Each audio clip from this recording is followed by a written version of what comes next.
The game you most look forward to can end up a slightly dour affair. We'll hope the second half's better. What we failed to tell you is that Portugal's last 5 games, 3 of them have been 0-0. Slightly dour, a bit of an understatement. 44 minutes, it was torture. The Portuguese set up for a draw. They were effective. The German fluency and invention and creation we talked about at the start of the match didn't happen. The best player was Ozil. He was involved in everything going forward. And for 44 minutes it was a non-event, and then all of a sudden Portugal get a corner. Pepe has a great first touch, and it's just about a brilliant finish. Just about enough. Yeah. Harry, what's your take on that first half? It's been a cagey affair, particularly Portugal. They've clearly set this stall out just to perhaps get a counter-attack for Ronaldo. You wouldn't expect that with Portugal, would you? When you looked at the line-up and you looked at the flair they've got there, you really felt they would have a go. And it's a bit like they played in the World Cup, though, didn't they? Very similar sort of tactics. I mean, the scary thing, Gary, is that suddenly too many teams are going to start playing that way, and we're going to have, looking to win tournaments playing that way. And we could end up with a lot of very boring football if we're not careful. But we have been entertained with the other 3 games have been played. Yeah, for sure. But tonight I thought we'd see a little bit more from. But the longer they stay in the game, I suppose, Portugal, the better for them. You'd have thought, though, Clarence, when you've got the quality of player that Portugal have at that end of the field, you'd want to try and make the most of that, wouldn't you? Yeah, they're not really helping them. It's very difficult to get to make a 50-60 meter run every time towards a goal. So. For them to become dangerous, the whole team needs to play a little bit more front, but I think they're not going to do it. I mean, they're just focused on the draw. OK. Who needs goal line technology when you've got eyesight as good as the referee's assistant on this occasion? Perfect decision, yeah? It's a great first touch from Pepe there, and it just gets out his feet. And, from that angle, is it in? It looks right on the line there. Harry, what do you think?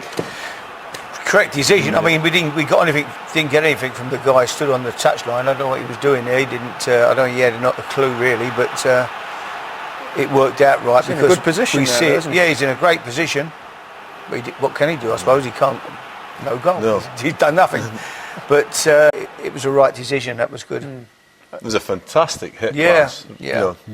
Take out his feet. Great technique, great stop, first stop. From a centre back. Yeah, we criticised the pass he had before, that he actually spoiled a counter attack. But the Germans, they need to use more their left and right back if they want to break this wall, this Portuguese wall. Well, you talk about that Portuguese wall. Explain to us how they've set up. Exactly. Well, you can see clearly how they're all behind the ball. The whole team is there, all the Portuguese players, all 11.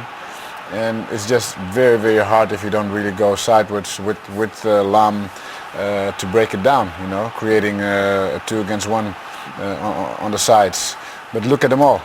They're all there. Shades of Chelsea, Bayern Munich in the final. Bayern Munich once again, 7 players involved. Yeah, Chelsea and Barcelona. And I'll tell you something else. We've said it time and time again that when you get men behind the ball and you've got the 2 centre-backs who've got the sanctuary of the 18-yard line, you don't need to be particularly good. As long as you can get there and get the men in front of you. And it takes, like Clarence said, there's 3 or 4 ways to break it down. One, it's very, very difficult to pass your way through it.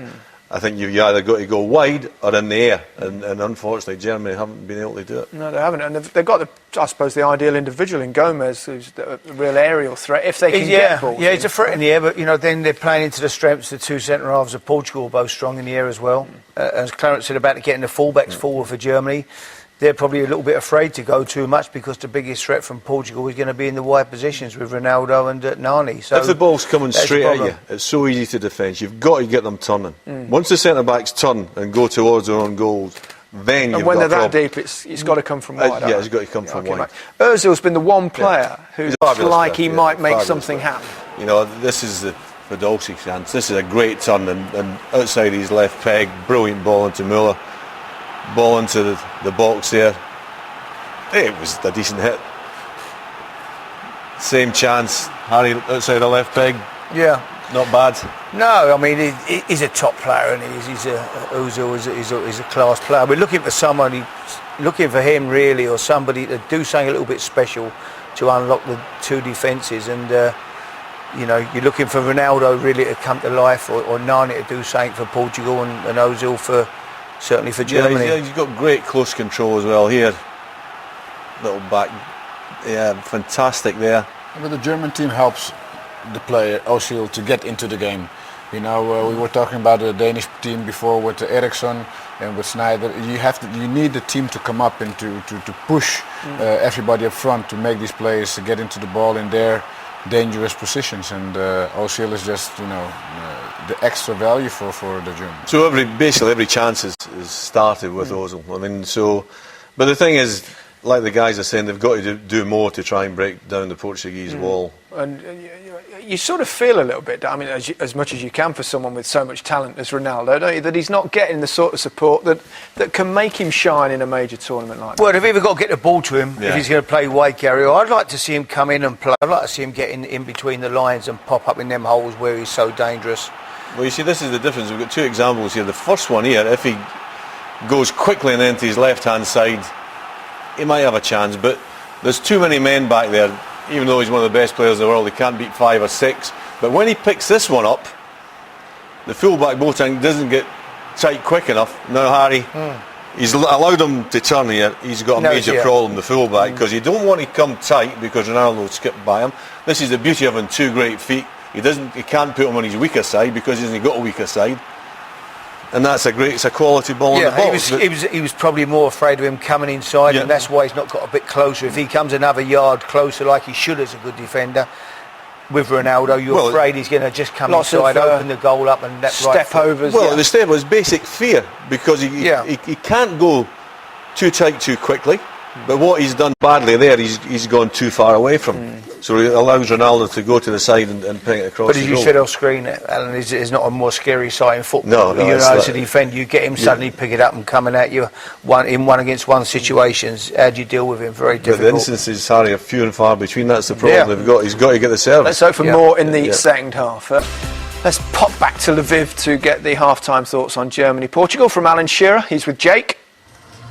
Well, welcome to the first cagey match of Euro 2012. In fact, the only talking point in that first half really was these being thrown onto the pitch. And for all those asking on Twitter, it's just balls of paper that the German fans are throwing on there. And we don't expect it to happen in the second half because Germany are attacking their own end. I'll probably get told off for throwing that myself now.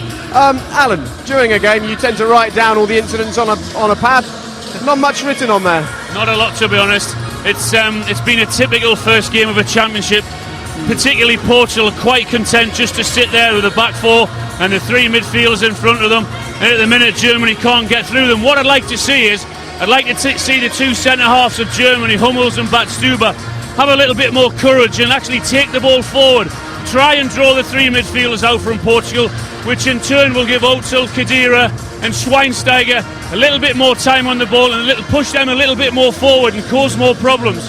I'm sure Portugal are quite content at 0-0, half-time against one of the tournament favourites. Absolutely. But now they'll want to turn that into a victory. What can Portugal do?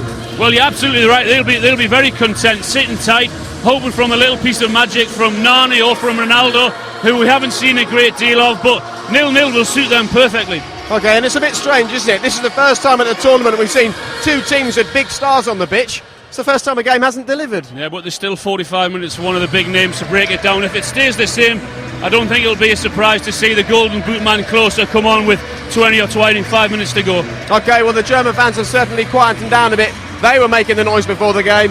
Now they're relying on the PA. We'll see what happens in the second half.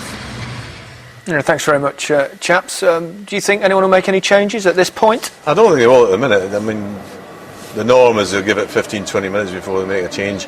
Portugal will just be content to play the same way. They're going for a draw. They'll be happy with a draw. The onus is obviously in the Germans to do better in the final third of the pitch, and we've mentioned the ways that you can do better.